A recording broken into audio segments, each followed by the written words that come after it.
कधीच नाही चुकणार तुमचे फेवरेट टीव्ही शोज झी5 सोबत, तेही एकदम फ्री।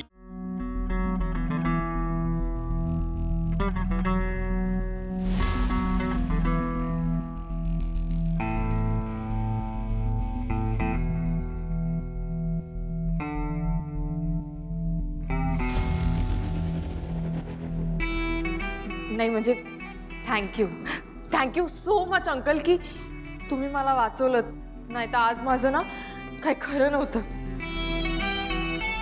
पण हा, आता प्लीज असं म्हणू नका की तुम्ही मला गुंडांपासून वाचवलं म्हणून मी तुमच्याशी लग्न करायला हवं। प्लीज, मी तुम्हाला आधीच सांगितलं होतं ना मला तुमच्याशी लग्न करायचं नाहीये, पण तुम्हीच माझं काही ऐकत नव्हतं, म्हणून मला असं पळावं लागलं आणि म्हणून मी यात अडकली। म्हणजे खरं तर चूक माझी नाही, तुमचीच आहे अंकल।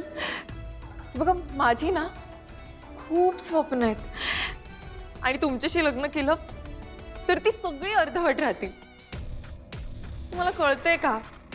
आणि तुमच्याशी लग्न करून तुमची बायको झाल्यावर तुम्ही मला रोज टॉर्चर कराल ते वेगळंच।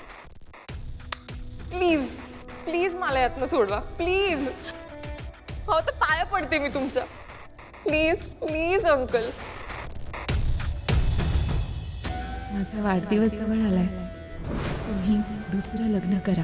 हे जे तुम्ही आजवर माझी एकही इच्छा अपुरी ठेवली नाहीये, मग माझ्या या शेवटच्या पत्रातून तुम्ही माझी शेवटची इच्छा पूर्ण करायची, शेवटची इच्छा पूर्ण करायची।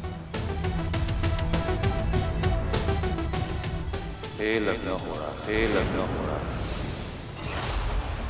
आणि त्यात ही mehndi ceremony at any cost, any cost.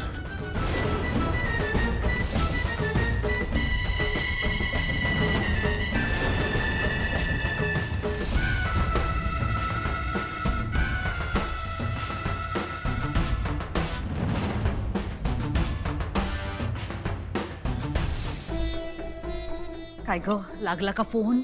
नाही करते काय?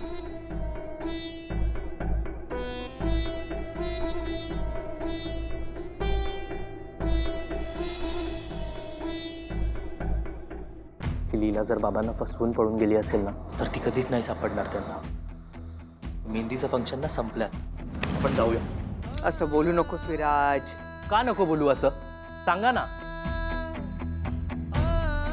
आजी, आज जे काही झालंय ना ते नाही आवडलंय आम्हाला, खूप दुखावलोय आम्ही।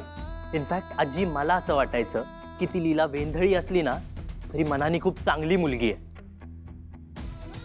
पण नाही, आय वॉज रॉंग। आज तिच्यामुळे किती मोठा तमाशा झालाय आपला, बघितलात ना तुम्ही। मला नाही वाटत हे मेहंदीचं फंक्शन होईल आता। होणार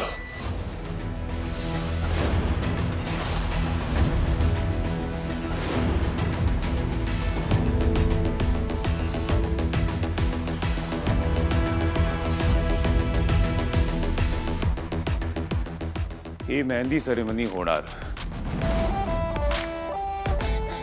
आणि हे लग्नही होणार। झी5 ॲप डाउनलोड करा आणि पहा सर्व एपिसोड्स एकदम फ्री।